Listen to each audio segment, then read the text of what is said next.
Om Swastiastu, Assalamualaikum warahmatullahi wabarakatuh, salam harmoni. Baik, di sini dari kelompok 7 akan menjelaskan tentang program penyusunan pusat sumber belajar. Baik, sebelumnya perkenalkan anggota kami, yaitu yang pertama ada IKD Arya Gunawan dengan nomor NIM 2111021027, dan yang kedua yaitu Ezra Elisa Purba dengan nomor NIM 2111021007, dan yang terakhir yaitu saya sendiri, Belia Mawanda Nur Rahma dengan nomor NIM 2111021010. Baik, materi yang akan kami bahas yaitu yang pertama, tujuan identifikasi kebutuhan, yang kedua, cara mengidentifikasi kebutuhan, yang ketiga, fungsi identifikasi kebutuhan, yang keempat, cara merencanakan dan membuat instrumen survei, dan yang terakhir yaitu pengumpulan, pengolahan data, dan hasil identifikasi kebutuhan. Yang pertama yaitu tentang tujuan identifikasi kebutuhan. Agar dapat menyusun program secara sistematis, hal pertama yang perlu dilakukan adalah identifikasi atau menemukan kebutuhan.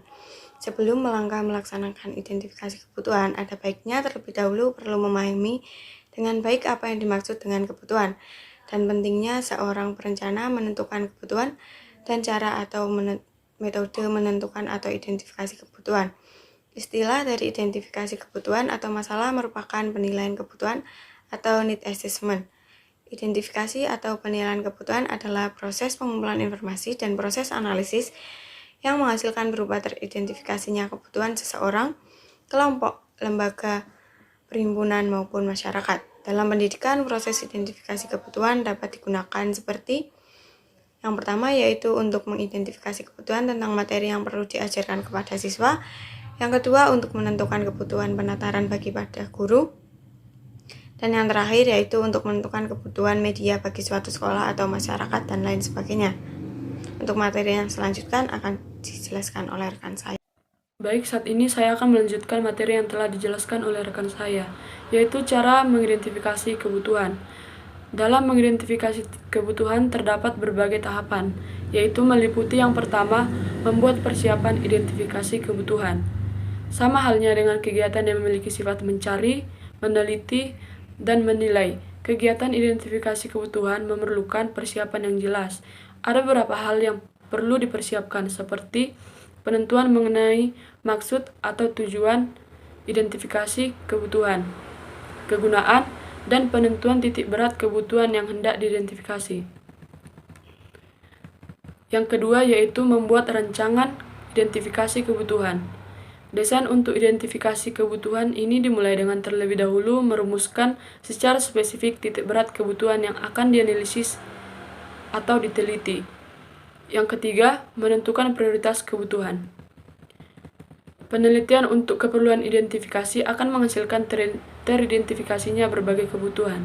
Agar hasil dari penelitian kebutuhan berguna secara optimal, maka diperlukan untuk ditetapkannya urutan prioritas agar diketahui mana yang perlu didahulukan yang terlebih dahulu. Yang keempat, membuat laporan dan penggunaan hasil. Hasil analisis bisa digunakan untuk perencanaan, penyelesaian suatu masalah, menentukan kriteria hasil evaluasi, menilai keberhasilan usaha pendidikan, dan lain sebagainya. Sekian dari materi saya. Untuk materi selanjutnya akan dilanjutkan oleh rekan saya. Baik, terima kasih atas kesempatannya. Saya di sini akan menjelaskan tentang materi 3, yaitu fungsi identifikasi kebutuhan. Dalam mengidentifikasi kebutuhan sangatlah penting, karena semua perencanaan yang sistematis selalu diawasi dengan identifikasi kebutuhan.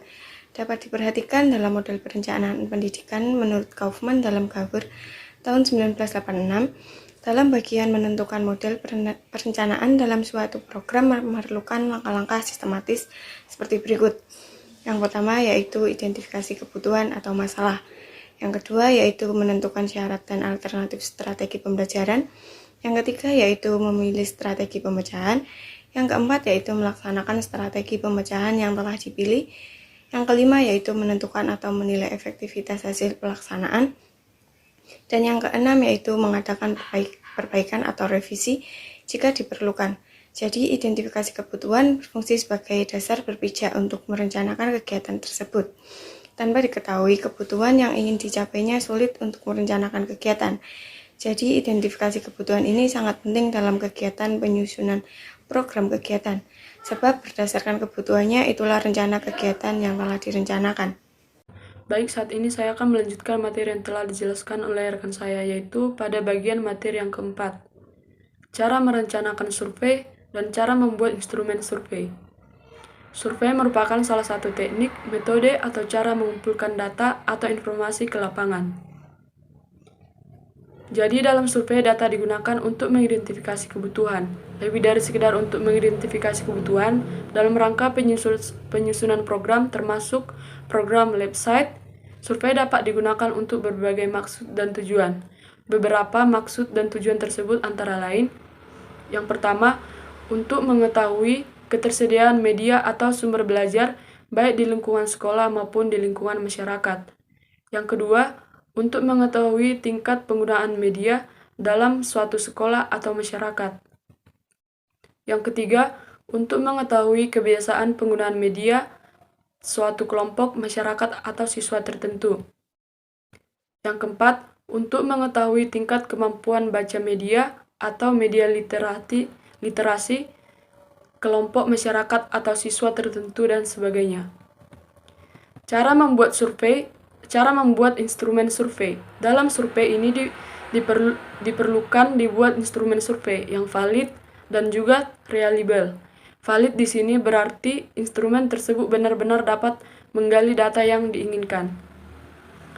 Reliable berarti terpercaya. Artinya, seandainya instrumen tersebut digunakan 2 atau 3 kali terhadap subjek yang sama, maka jawabannya sama. Agar instrumen survei valid, maka dalam proses pembuatan instrumen survei perlu dibuat kisi-kisi atau tabel spesifikasi. Sekian dari materi yang dapat saya sampaikan. Untuk materi selanjutnya akan dilanjutkan oleh rekan saya. Materi yang selanjutnya yaitu pengumpulan data, pengolahan data, dan hasil identifikasi kebutuhan.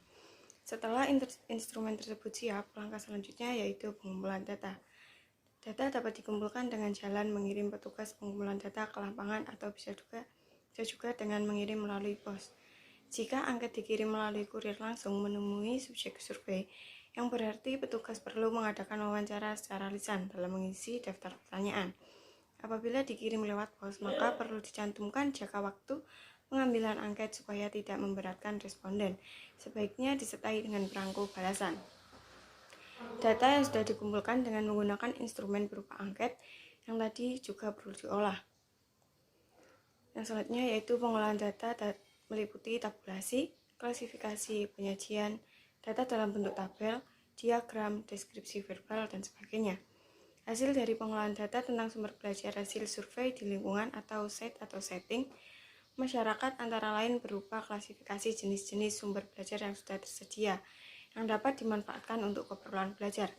Dalam laporan survei, perlunya dibuat supaya hasil survei dapat dimanfaatkan dalam rangka pengembangan website.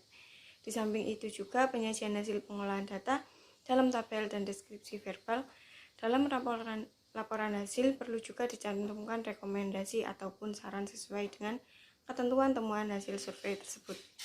Baik itu tersebut pemaparan materi dari kelompok kami. Mohon maaf apabila ada salah kata. Saya tutup dengan Parama Santi. Om Santi Santi Santi Om. Wassalamualaikum warahmatullahi wabarakatuh.